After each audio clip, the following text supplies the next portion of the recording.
qui ne savent pas tout de Victor Hugo continuent à imaginer qu'il n'a pas pu dire ça. Bienvenue sur Icônes au silence, l'endroit où nous levons le voile sur les mystères enfouis derrière la gloire des légendes françaises. Aujourd'hui, nous n'allons pas seulement raconter l'histoire d'un chanteur, nous allons toucher du doigt une plaie qui ne s'est jamais refermée. Imaginez un homme au crépuscule de sa vie vivant en exil volontaire sous le ciel de Toscane. Sa chevelure est devenue blanche, flottant comme la crinière d'un vieux lion fatigué, et ses yeux, bien que toujours brûlants de révolte, portent le poids d'une tristesse insondable. Cet homme est Léo Ferré, l'un des trois piliers sacrés de la chanson française, le poète qui a fait vibrer des millions d'âmes avec ses mots tranchants. Pourtant, alors que le monde entier le célèbre comme un génie musical, peu de gens savent que derrière ce visage légendaire se cachait un cœur en ruine. Léo Ferré n'a pas quitté ce monde dans la sérénité. Il est parti en emportant avec lui une liste noire, une liste précise de 3 noms, 3 entités qu'il avait juré jusqu'à son dernier souffle de ne jamais pardonner. Comment est-il possible que l'homme qui a écrit avec le temps cet hymne universel à l'oubli et au pardon soit resté lui-même prisonnier d'une rancune éternelle? La réponse ne se trouve pas sous les projecteurs des salles de concert parisiennes, mais dans un drame intime, violent et silencieux, survenu loin des regards, derrière les murs d'une forteresse isolée. Sur cette liste maudite que le poète gardait au fond de sa mémoire, on trouve ceux qui ont trahi sa confiance la plus absolue. Il y a un système impitoyable qui a tenté de faire de lui un produit docile.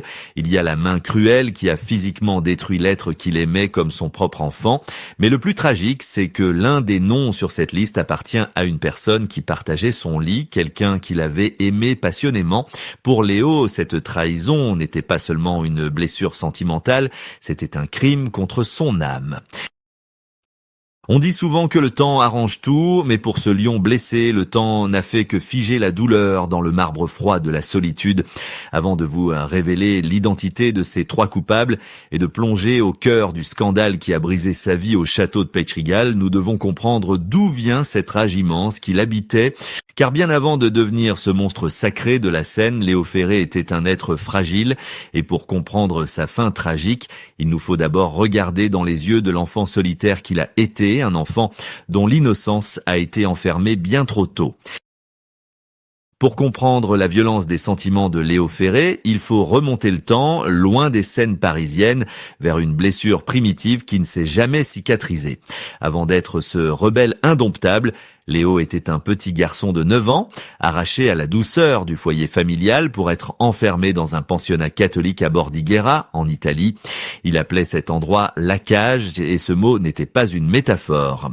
Pendant 8 longues années, le jeune Léo a vécu dans un monde de silence imposé, de discipline de fer et de solitude glaciale, loin de l'affection maternelle dont il avait tant besoin. C'est entre ces murs hostiles, où l'on surveillait même ses rêves, que s'est forgée sa haine viscérale de toute forme d'autorité, de toute forme de contrainte. L'enfant qui pleurait en cachette la nuit s'est promis qu'un jour, il vivrait sans Dieu ni maître, guidé uniquement par une soif absolue de liberté. Cette solitude forcée a planté dans son cœur une méfiance profonde envers les humains, une méfiance qui le pousserait plus tard à chercher du réconfort auprès de compagnons bien plus fidèles que les hommes. Mais avant de s'isoler du monde, Léo Ferré a tenté de le conquérir. Après la guerre, il débarque à Paris, non pas pour s'y fondre, mais pour la secouer.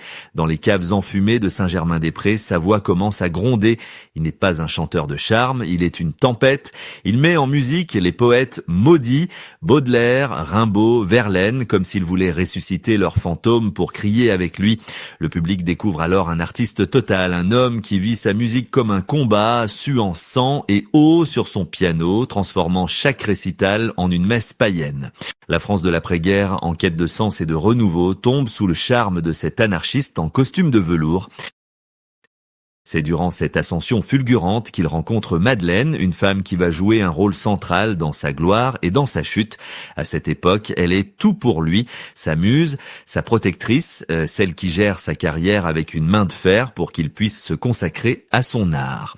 Ensemble, ils forment un couple fusionnel, prêt à dévorer la vie. Le succès devient colossal, les salles combles l'acclament et l'argent commence à couler à flot. Léo Ferré devient une icône, la voix de la révolte, adoré par une jeunesse qui voit en lui un prophète de la liberté. Pourtant, malgré les bravos et les lumières de l'Olympia, Léo ne se sent pas à sa place dans ce monde mondain et superficiel du show business. Il étouffe dans les dîners parisiens, il méprise les sourires hypocrites des producteurs et des journalistes. Il rêve d'un ailleurs, d'un royaume où il pourrait enfin être le seul roi, loin des règles de la société. Grâce à sa fortune nouvelle, il décide alors de réaliser ce rêve fou.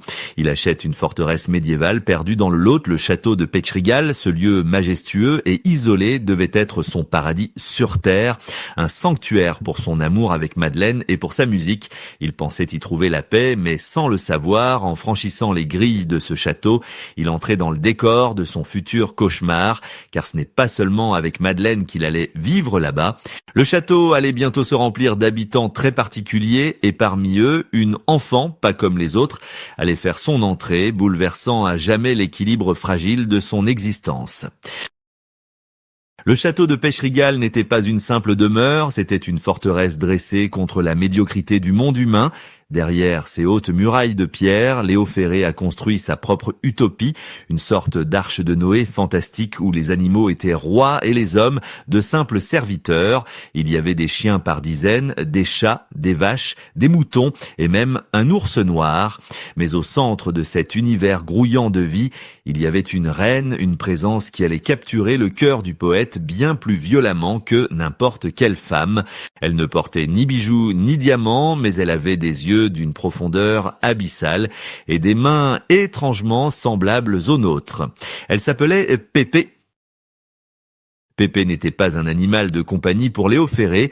Elle était une chimpanzé, mais dans l'esprit tourmenté et aimant de l'artiste, elle était bien plus que cela. Elle était sa fille, sa confidente, son double sauvage. L'histoire de leur relation dépasse l'entendement. Pépé ne vivait pas dans une cage au fond du jardin, elle vivait avec eux dans l'intimité du couple. Elle avait sa propre chambre, ses jouets et portait des vêtements d'enfant que Madeleine lui enfilait avec soin. On raconte qu'elle mangeait à table avec une fourchette, buvait dans un verre et, le soir venu, se glissait dans le grand lit conjugal pour dormir entre Léo et sa femme comme un enfant apeuré cherchant la chaleur de ses parents. Pour Léo, Pépé incarnait l'innocence absolue, celle qui ne ment jamais, celle qui ne trahit pas, contrairement aux humains du show business qu'il méprisait tant. Il disait souvent qu'il préférait le regard silencieux de sa guenon au bavardage vide des intellectuels parisiens. Pendant des années, ce château a résonné des rires de cette famille impossible. Léo composait ses chansons avec Pépé sur ses genoux, trouvant dans cette proximité animale une source d'inspiration pure. C'était un bonheur étrange, presque délirant, un monde en vase clos où l'amour se mesurait à l'aune de la dévotion totale. Léo Ferré avait enfin trouvé ce qu'il cherchait depuis son enfance à Bordighera, un amour inconditionnel, sans jugement, sans barrière sociale. Il pensait avoir créé le paradis sur terre, un Éden où il était le patriarche bienveillant d'une tribu qui ne lui ferait jamais de mal. Mais ce que Léo ne voulait pas voir, aveuglé par cet amour fusionnel, c'est que ce paradis était bâti sur des fondations fragiles. Pépé n'était pas une petite fille, c'était un animal sauvage doté d'une force colossale qui grandissait de jour en jour. Ce qui était attendrissant chez un bébé chimpanzé devenait inquiétant, voire dangereux chez un adulte. L'atmosphère dans le château commençait à changer. Madeleine, qui avait accepté et même encouragé cette vie au début, commençait à s'épuiser sous le poids de cette maternité contre nature. Le château de contes de fées se transformait peu à peu en une prison dorée. Isolé du reste du monde, Léo, toujours en tournée, adulé par les foules, ne percevait pas que chez lui, dans le silence du lot, les nuages noirs s'accumulaient. Il ne savait pas que son absence allait bientôt être le déclencheur d'une tragédie irréversible, le moment précis où son rêve allait virer au cauchemar sanglant. Nous sommes au printemps 1968. Alors que la France entière s'apprête à s'enflammer pour la Révolution de Mai, un drame bien plus intime et dévastateur se joue loin de l'agitation parisienne, dans le silence pesant du lot. Léo Ferré est parti en tournée, contraint de laisser derrière lui son château et sa tribu pour honorer ses contrats. Il chante devant des salles combles, mais son esprit est resté à Pêcherigal, auprès de Pépé. Il ne se doute pas que, pendant qu'il reçoit les applaudissements, son univers est en train de s'effondrer. En son absence, Pépé, devenu adulte et incontrôlable, s'est blessé gravement en tombant d'un arbre. Souffrante, refusant de se laisser approcher, elle devient, aux yeux de ceux qui sont restés, une menace imprévisible. C'est là que le destin bascule. Madeleine, seule face à cette situation ingérable, prend une décision irréversible. Au lieu d'attendre le retour de Léo, au lieu de chercher une aide vétérinaire, elle fait appel à un voisin, un chasseur. Ce qui s'est passé ensuite hante encore la mémoire des fans de Ferré comme un film noir. Un coup de feu a déchiré le silence de la campagne, puis un autre. Ce jour-là, ce n'est pas seulement Pépé qui est tombé. D'autres animaux du château, jugés trop encombrants ou dangereux, ont subi le même sort tragique. Le château de Contes de Fées a été nettoyé, vidé de son âme sauvage en quelques heures seulement. Lorsque Léo Ferré rentre enfin chez lui, le cœur léger à l'idée de retrouver sa fille, il est accueilli par un silence de mort. Il cherche Pépé, il l'appelle, mais personne ne vient se jeter dans ses bras. Quand il découvre la vérité, quand il comprend que pendant son absence, on a abattu celle qu'il aimait plus que tout, quelque chose se brise définitivement en lui. Il ne pleure pas, il hurle de douleur intérieure. Pour lui, ce n'est pas un accident, ni une mesure de sécurité, c'est un assassinat. C'est une trahison impardonnable commise par la femme qui partageait sa vie. Il se sent poignardé dans le dos, victime d'un complot ourdi par la médiocrité humaine contre sa poésie vivante. Léo refuse d'entendre les justifications. Pour lui, Madeleine n'est plus sa femme, elle est devenue le bourreau de son innocence. Le chasseur n'est pas un voisin serviable, mais l'exécuteur des basses œuvres d'une société qui ne supporte pas la différence. Ce drame marque une rupture totale. Léo Ferré ne sera plus jamais le même homme. La joie de vivre a quitté ses yeux pour laisser place à une froideur terrifiante. Il quitte le château maudit, laissant tout derrière lui. Mais il emporte avec lui une rage qui ne demandait qu'à exploser. Il allait transformer ce deuil impossible en une arme, et de cette tragédie allait naître l'une des plus belles chansons du répertoire français, une chanson qui n'est pas une lettre d'adieu, mais une malédiction déguisée en mélodie. De cette douleur abyssale, Léo Ferré a tiré une vengeance sublime, une arme tranchante déguisée en chef-d'œuvre. Il s'est assis à son piano et en quelques minutes, il a composé avec le temps. Le monde entier a reçu cette chanson comme une ballade mélancolique sur la fuite des jours, mais la vérité est bien plus cruelle. C'était une lettre de rupture glaciale, une façon pour Léo de dire à Madeleine et au monde que l'amour était mort, assassiné par la trahison. Chaque vers de cette chanson est un coup de poignard destiné à effacer le souvenir de celle qui avait permis le massacre de Pépé. En chantant que l'on n'aime plus et que l'on se sent tout seul comme un cheval pauvre, il ne pleurait pas son ex-femme, il l'annihilait artistiquement, la condamnant à n'être plus qu'une ombre sans visage dans l'histoire de la musique. Mais la colère de Léo ne s'est pas arrêtée là. En vieillissant, exilé volontaire en Italie, le chanteur s'est transformé en un patriarche biblique, un vieux lion à la crinière blanche qui n'avait plus peur de rien ni de personne.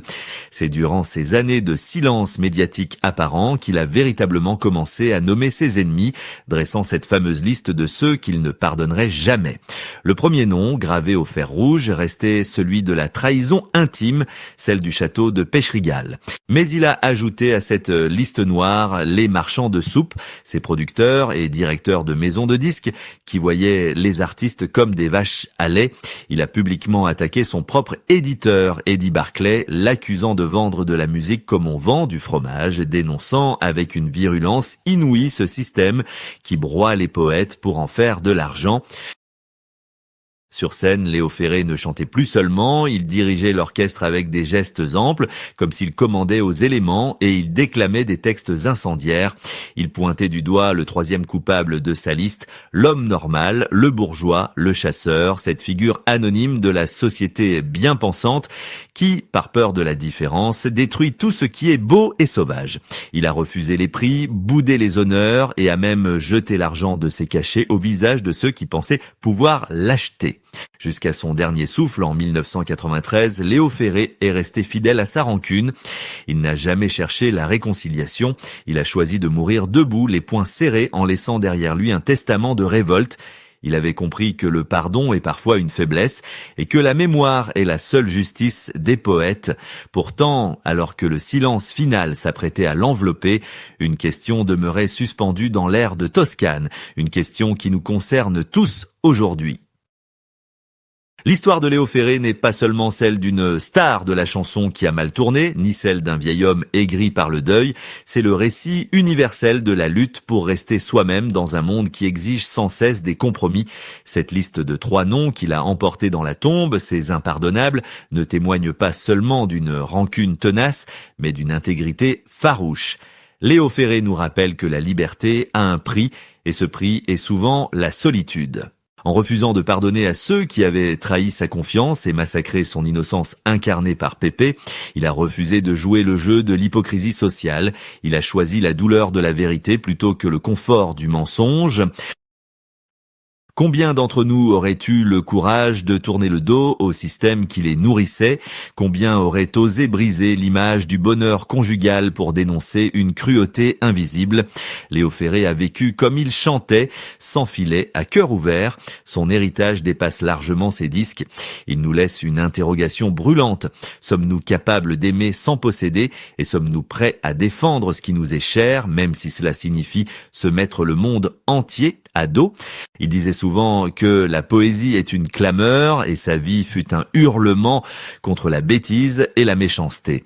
Aujourd'hui, quand on écoute avec le temps, on ne doit plus seulement entendre la mélancolie d'un amour perdu, on doit y entendre le testament d'un homme qui a décidé que personne jamais ne lui volerait son âme une seconde fois. Léo Ferré repose désormais en paix, peut-être a-t-il retrouvé quelque part dans un autre monde ce paradis perdu peuplé d'animaux où les fusils n'existent pas. Mais pour nous qui restons ici, sa voix continue de gronder comme un avertissement nécessaire. Il nous invite à ne jamais oublier l'enfant qui est en nous, cet enfant de 9 ans enfermé dans une cage, et à ne jamais pardonner à ceux qui tentent d'éteindre notre lumière intérieure. Merci d'avoir partagé ce voyage émotionnel avec nous sur Icônes à silence. Si cette histoire vous a touché, si vous pensez que la vérité de Léo Ferré mérite d'être entendue au-delà des préjugés, n'hésitez pas à vous abonner et à partager cette vidéo. Dites-nous dans les commentaires, selon vous, Léo Ferré a-t-il eu raison de ne jamais pardonner? Ou le pardon est-il la seule voie vers la paix? Nous avons hâte de lire vos pensées. À très bientôt pour une nouvelle histoire, là où les légendes brisent enfin le silence.